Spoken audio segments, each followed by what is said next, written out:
नमस्कार साथियों, आप लोगों का स्वागत है कच केसरी बायो क्लासेस में। और आज हम बीएससी सेकेंड ईयर के फर्स्ट पेपर के बारे में डिस्कस करेंगे।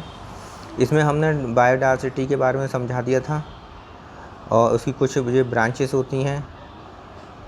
ये कुछ ब्रांचेस हैं। ICBN international code of botanical nomenclature के बारे में बता दिया था। International code of zoological nomenclature कहते हैं इसे। ICBCN को international code of virus classification and nomenclature कहते हैं।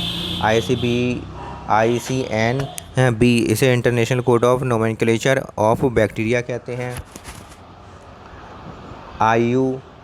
IUCN international union of conservation of nature and natural resources तो कहते हैं। ये बात हमने आपको उस समय बता दी थी। और अब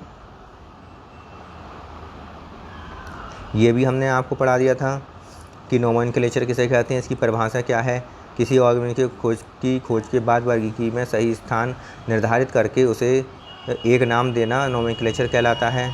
क्यों आवश्यकता होती है ये भी बता दिया था। गौरैया का एग्जाम्पल देके हमने बता दिया था आपको। कैरोलस लिनियस ने अपनी पुस्तक सिस्टम एंड नेचुरली लिखी थी। इन्होंने उसके बारे में समझा दिया आपको। और इन्होंने पौधों को 24 वर्गों में बांटा था। लैंगिक लक्षणों के आधार पर 24 वर्गों में बांटा था और उनका वर्णन जेनेरा प्लांटेरम में करा था। ये बात हमने आपको समझा दी थी। इसके बाद आता है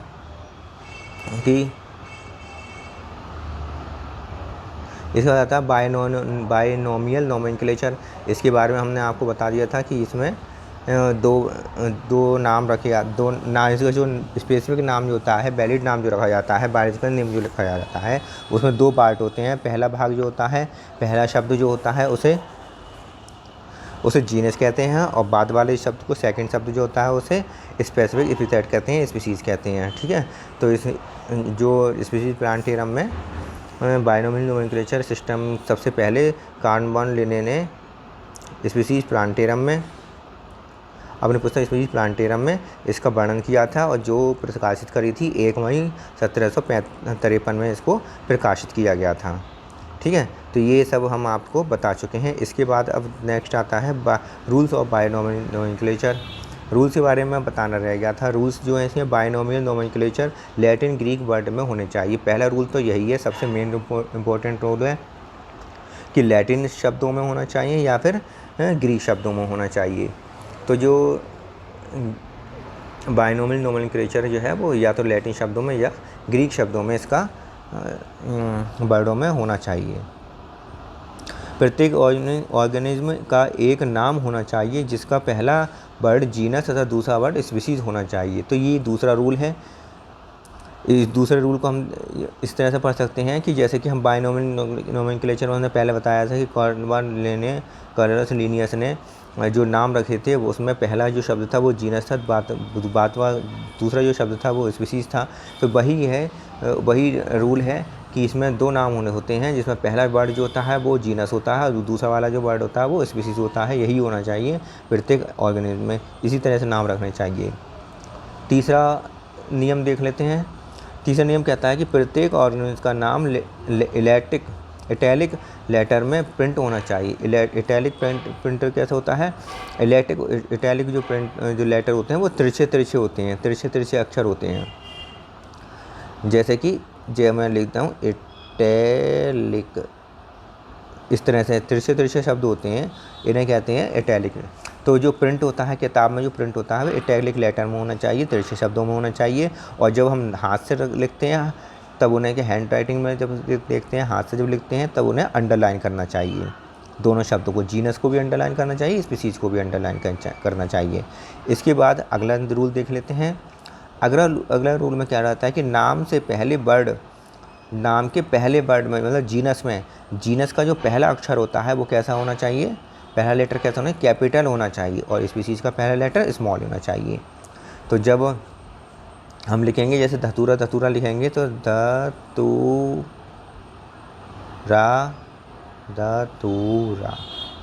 इस तरह से लिखेंगे। पहले जीनस का जो पहला अक्षर होगा वो कैपिटल होगा, स्पीसीज का जो पहला अक्षर होगा वो स्मॉल होगा। इस तरह से हम लिखेंगे। इसके बाद आता है अगला जो रूल है उसको हम देखते हैं क्या लिखा है कि बायोलॉजिकल नेम में जीनस तथा स्पीशीज़ का एक दूसरे से अलग अलग और स्पष्ट होना चाहिए। मतलब दोनों जो नाम हैं वो एक दूसरे से अलग अलग होने चाहिए और स्पष्ट होने चाहिए, जैसे कि ये पता चले कि जीनस यहाँ से यहाँ तक का जीनस है और इतना भाग स्पीशीज़ का है। ये बात बिल्कुल स्पष्ट होनी चाहिए। ठीक है, तो ये रूल हो गए बायनोमियल नोमेनक्लेचर लिखने के, मतलब नामकरण करने के रूल हो गए। अब नोट करके ये बात हमेशा याद रखना है, हमेशा ध्यान रखनी है कि यदि किसी स्पेसिफिक नेम में जीनस और स्पीशीज़ का नाम एक समान है, अगर इसका नाम क्या है एक समान हो, जीनस का और स्पीशीज़ दोनों का नाम, तो इन्हें क्या कहेंगे हम टोटोनिम्स कहेंगे। तो ऐसे नाम को हम क्या कहते हैं टोटोनिम्स कहते हैं।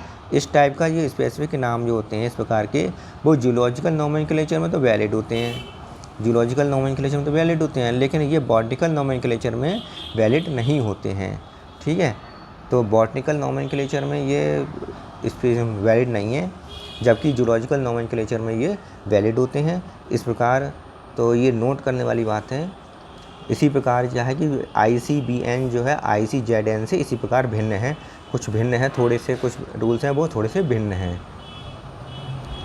ये बातें इन्हें अलग करती हैं, एक दूसरे से अलग करती हैं, भिन्न बनाती हैं।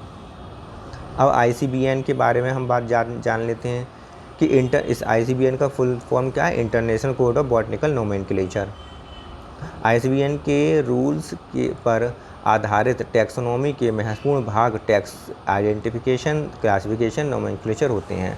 मतलब जो टैक्सोनॉमी के महत्वपूर्ण भाग हैं वो कौन कौन से होते हैं, आइडेंटिफिकेशन, क्लासिफिकेशन और नोमेनक्लेचर, इन पर आधारित होता है टैक्सोनॉमी पूरा। और इसके जो रूल्स होते हैं वो ICBN द्वारा दिए गए होते हैं।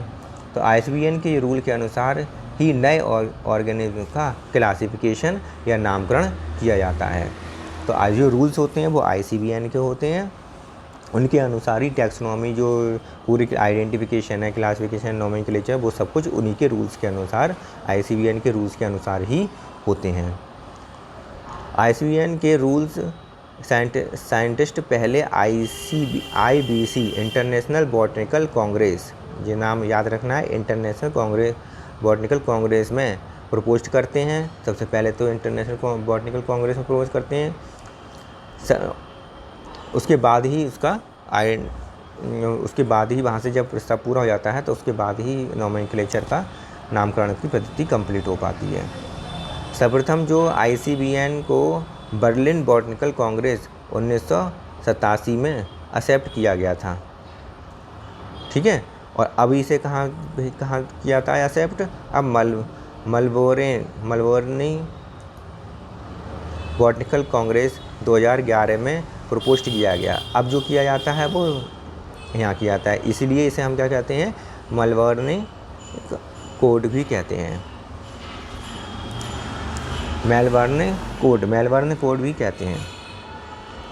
मेलबर्न बॉटनिकल कांग्रेस 2011 में प्रपोज किया गया है। अब इसे जिसे हम क्या कहते हैं, मेलबोर्न कोड भी कहते हैं।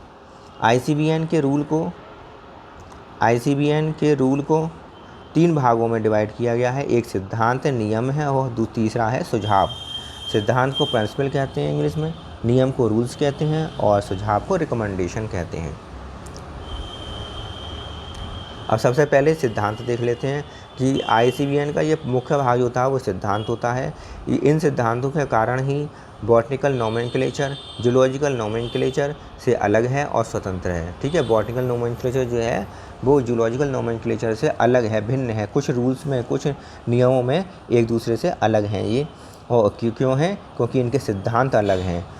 ICBN के सिद्धांत अलग हैं और ICZN के सिद्धांत अलग हैं। अलग होने के कारण ही ये इन दोनों में थोड़ा भिन्नता है और इसी कारण एक दूसरे से ये स्वतंत्र भी हैं और अलग भी हैं सिद्धांतों के कारण। प्रिंसिपल के अनुसार जो इसके सिद्धांत हैं ICBN के, उनके अनुसार बॉटनिकल नोमेनक्लेचर सिस्टम में लैटिन तथा ग्रीक लैंग्वेज का प्रयोग होना चाहिए। तो ये तो हमने आपको पहले नियमों में बता दिया था कि लैटिन और ग्रीक शब्दों का प्रयोग होना चाहिए, तो इसमें भी यही बात कही गई है। ठीक है, यहाँ तक तो आपको समझ में आ ही गया होगा। इसके बाद आता है अगला नेक्स्ट में देखिए,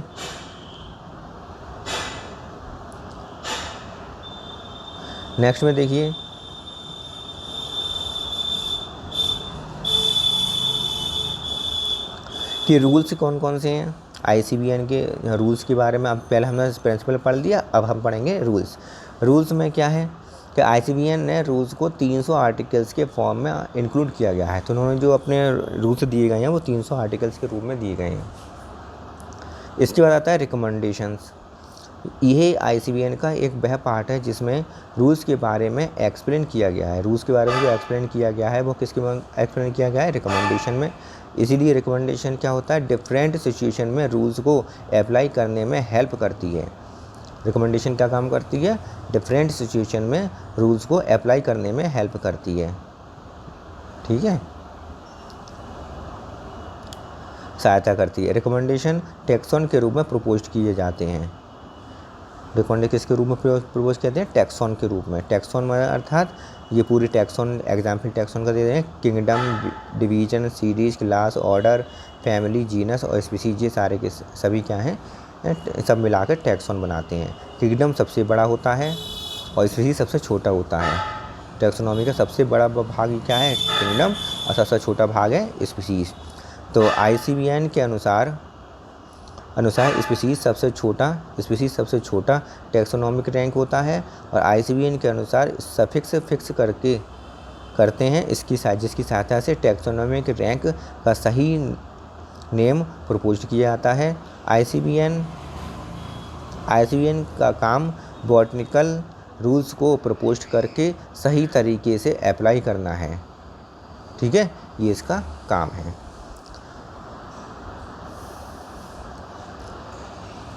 तो इस प्रकार आप लोगों को अगर मेरी वीडियो समझ में आ रही हो, आपको मेरी वीडियो समझ में आ रही हो, सही लगती हो, लाइक करें, शेयर करें, अपने साथियों के साथ शेयर करें जिससे उनको भी इसका लाभ मिल सके। और पहली बार मेरे चैनल पर आएँ तो इसे सब्सक्राइब ज़रूर कर लें और बेल आइकन ज़रूर दबा लें।